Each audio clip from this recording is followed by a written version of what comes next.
ایک دفعہ کا ذکر ہے کہ شمال کے پہاڑوں کے پیچھے ایک چھوٹے سے گاؤں نورپور سے نایاب برف پڑتی تھی۔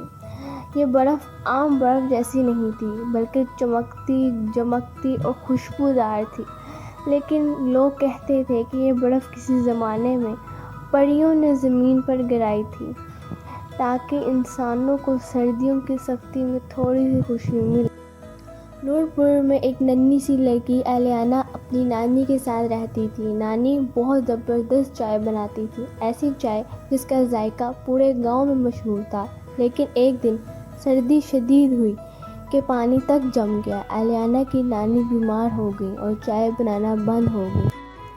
الیانہ اپنی نانی کی پسندیدہ چائے بنانے کی کوشش میں لگ گئی لیکن ذائقہ کبھی ویسا نہیں بنتا تھا۔ ایک رات وہ چپکے سے برف کے پہاڑوں کی طرف نکل گئی۔ اسے ایک پراسرار بوڑھی عورت ملی جس نے اسے کہا، اگر تم اپنی نانی کی بیماری کو ختم کرنا چاہتی ہو تو برف کی چائے بنانی ہوگی، لیکن یہ چائے صرف پریوں کے برف سے بنتی ہے۔